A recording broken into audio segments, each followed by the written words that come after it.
Another week has come to an end, and we get to see how our favorite movies are doing financially.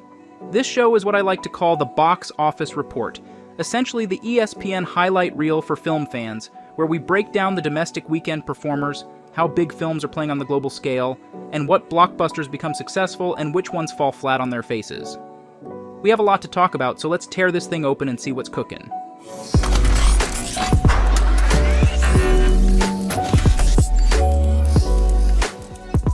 Opening in first place this weekend is Inside Out 2, opening to an absolutely amazing $154 million. That is well above industry projections of $80 million and is the second highest grossing animated opening of all time, behind only The Incredibles 2. Globally, the film has already gobbled up nearly 300 million clams.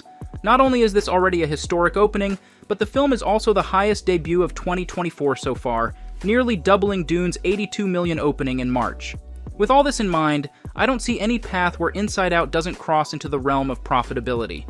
The film was produced for around $200 million, and Disney probably spent at least $300 million in total when including an approximate marketing cost.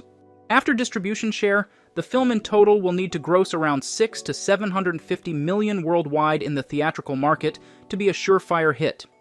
From what we've seen so far, this movie is going to be massive, especially since there is little to no competition for this demographic of moviegoers. The rest of the top 10 this week, at least for the most part, has had some extra juice pumped back into it thanks to Father's Day weekend.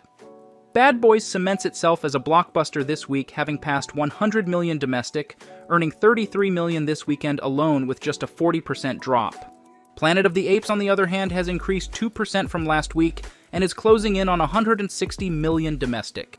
The Garfield movie and If round out the top 5, dropping in the mid-50th percentile, while The Watchers continues its losing streak into its second weekend, posting only $3.5 million. The rest of the top 10 is pretty pathetic, failing to reach 3 million at all, 2 of which can't even break 7 digits.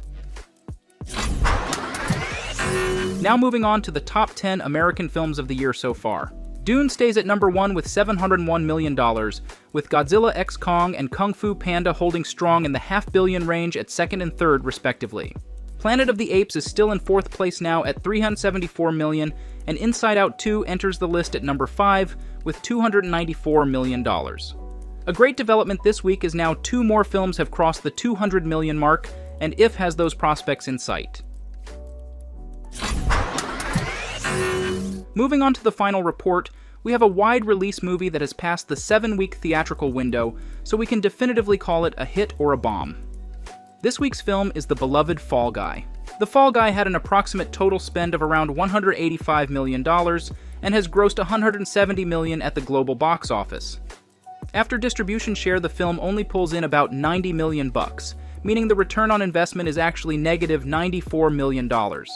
Given the size of the movie and the subject matter, this was a risky film to put out, but spending the amount of change they did on this project is obscene.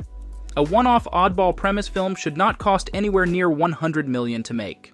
Hopefully The Fall Guy finds more of an audience that loves it on digital markets and streaming, because theatrically, it is unfortunately one of the biggest losses of the year so far.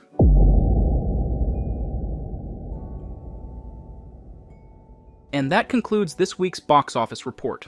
I'm trying to get back into the grind of all things movies, so if you like my content, a like and a subscription would be greatly appreciated.